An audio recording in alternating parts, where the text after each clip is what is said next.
Hello. Okay, so I'm really going to try and keep these short because I understand that data is not falling still in South Africa.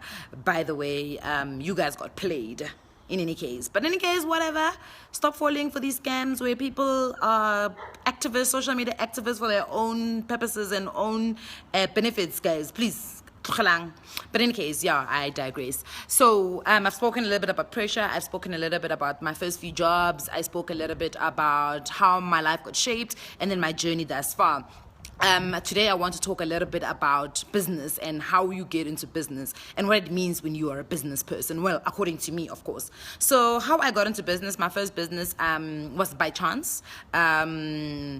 I thought I was a sports coach, and I realized that schools needed sports coaches because there was no place to go and find sports coaches. So I wanted to create a space where people could find sports jobs because, first of all, students who were doing sports management needed to do their practicals, and then schools needed coaches that they were cheap and they could afford them, and that's how I started Cool Kids Coaching. But because that business really didn't do much for me, other than teach me a few valuable lessons in life, I want to jump straight into Bunch of Winners, which is my current business right now. And how I got into Bunch of Winners. So first and foremost, the most important thing that I realized is opportunity. You need to be opportunistic. I know people talk about, opportunistic. She's opportunistic, this one. Hey, being opportunistic is good for you. Don't let these people lie to you. You must be opportunistic because that's the only way you're going to find the gaps in the market. Being in a business does not mean that you are the smartest person in the world. Trust me, as a matter of fact, you need to make sure that you hire the smartest people to work in your business.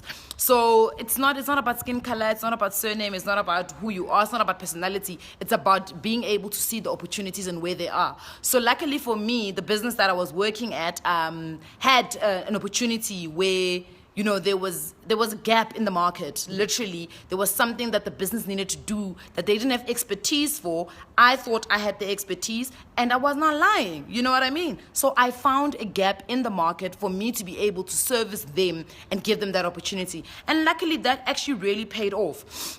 So again, I'm going to stress this out and say business is not about being smart. It's not about, sometimes I sit and I ask myself, oh my gosh, why isn't that clever ideas? I am no skinny socks boo. I don't come up with pretty socks because I didn't think of that idea. You know what I mean? I could have thought of that, but I didn't think of it. There are other various ideas that people have. I always watch these tech shows and these startups, these Silicon Valley people, and I'm like, but God, why am I not this smart? Why don't I have all these ideas? And the reality is that we're not all going to have these great ideas. But what we do all have is time. Time is a commodity. And I want you guys to always remember that time is a commodity. And when you are a person, and especially if you're a woman, time is the one thing that you've got up until the times when you have to start making babies and you start being a wife. Apparently if you're a wife and you're a mother, you can't do anything else, which is a lie because I know so many mothers that are doing and killing business. But that's a topic for another day. So ultimately what we've got is time is on our side. So let's use our time as wisely as possible. So yeah, I got into business, and the second thing other than opportunities is networking and creating relationships. I created a very great relationship with one of my bosses, and I think because of that, he assisted me in starting my business and running my business effectively. But one thing he taught me was don't live hand to mouth, Nicolette. Ooh. My people, especially as black people, when we start these businesses, we want to live hand to mouth. Tomorrow, we are spend out. You are, what the hell? Can you calm down? Can you plan your finances properly?